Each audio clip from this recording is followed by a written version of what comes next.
Hi there everyone, welcome back to On the Flip Side. My name is Adam Shawwalker, your host, and today we're going to be checking out this new album from Shinedown, Planet Zero. This is one of those albums that I didn't really have any intention of covering until my morbid curiosity got the better of me. I opened this song up in Spotify and saw the 20-song track listing and I gasped.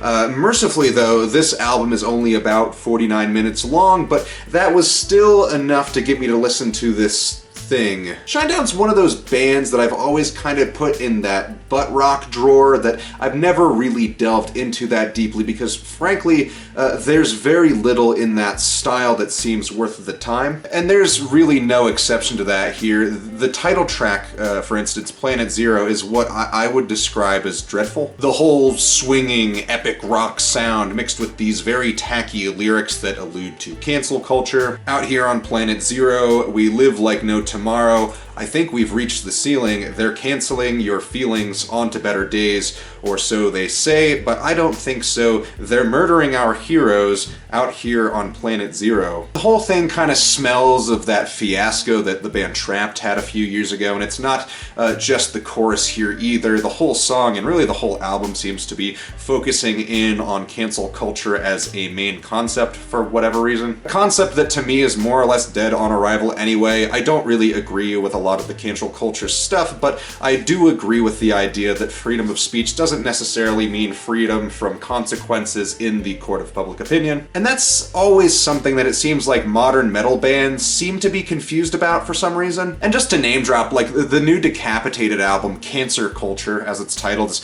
kind of just sounds like these types of dudes need an excuse to be mad at something, but can't really grasp more complicated concepts than those dang millennials said, I can't drop the hard R anymore. R. Kelly got 30 years, huh? What did he ever do? Anyway, that's not to say that Shinedown is inherently like right-wing, because it doesn't seem that way to me. It seems like they're a lot more intentionally keeping things in kind of a gray area to kind of appeal to both sides. I mean, on the first track, No Sleep Tonight, they make it very clear that they're going for a rebellious theme, and it doesn't really sound like it aligns either way. It really, all of this is just vague enough that you could pretty much project any ideology onto it. And speaking of vague tracks, the intro track, while it is just an instrumental, is titled 2184, which for a few seconds kind of went over my head.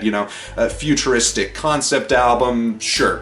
But of course it's a fucking parallel or a call to 1984. Another concept thrown to the wind, hoping someone will have enough of a rotting brain cell left to latch some idea onto it. The whole thing is just so very ankle deep, and that becomes more and more clear the further you get into the album with the interlude track Welcome, which doubles down on reactionary responses and leans even further into the whole cancel culture thing. Dysfunctional You is a ballad about mental health, which at its core is a message I get. I don't disagree with the idea of this song's message, but what does get me is that awful, gaudy vocal work that sounds hollow, like a somehow weaker Volbeat vocal delivery. It's all nasal, and it doesn't really work, especially over top of the frankly bad production, which I forgot to mention is all over this album. There's not really a track that sounds particularly good here. The track Dead Don't Die really is just peak butt rock. This song got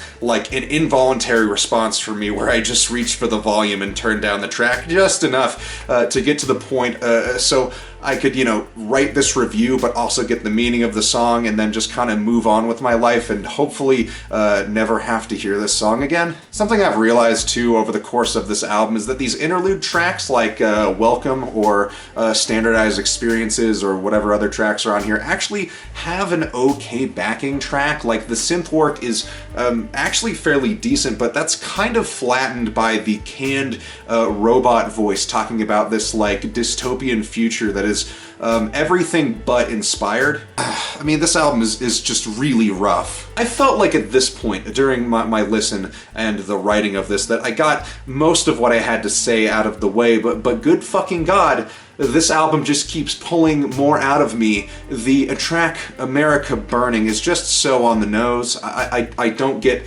the logic here behind writing a track like this. It sounds purely like they made the song to appeal to people with Punisher decals on the back of their Chevy Silverados. And no hate to Chevy Silverados though, I support the Chevy Vortec engine. I don't want to finish this album. Fuck. I'm gonna try and keep the rest of my thoughts brief because this album is very grating to say the least. A Symptom of Being Human is a repeat of the same bad ballad format they used on Dysfunctional You, except with more of a focus on clean acoustics that are bland but are at least surprisingly recorded well. Hope sounds like a modern pop country track, and the song title is kind of ironic because at this point they really have killed any hope that I might have had left by this point in the album that maybe there was going to be something good. Clueless and Dramatic feels like they're trying to do an Offspring track, or at least that's what the vocals sound like. This one's bad too. Sure Is Fun actually has a kind of neat little tape echo guitar part that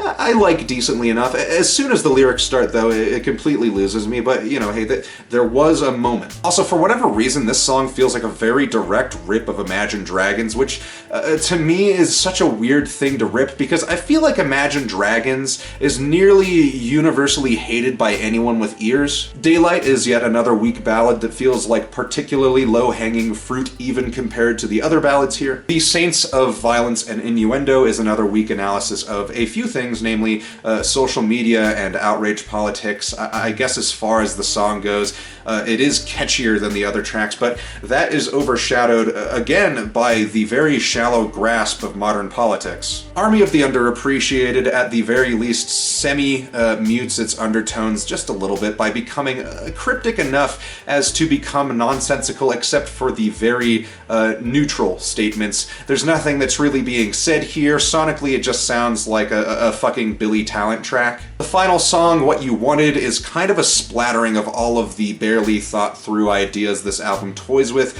over top of a frankly bad instrumental that sounds like stock plugins just kind of hastily thrown together. And I don't even really know what else to say about this release. There's almost nothing worthwhile on this album, which to me really begs the question, who the fuck is listening to this? Like, I hate to have such a bare bones opinion of something like this, but it's dreadful. I blew through this album, and it still felt like a complete waste of time, and while I've never really been a fan of Shinedown, I honestly wasn't expecting it to be just this downright awful. I don't normally do this, but Planet Zero is a zero. Thank you all so much for watching. Let me know what you thought of the album in the comments below, and remember to like and subscribe, and if you want to support the channel more, check out my Instagram, my Reverb, and my Depop. Links to those are in the description below. Thank you all so much again, and we'll see you on the flip side.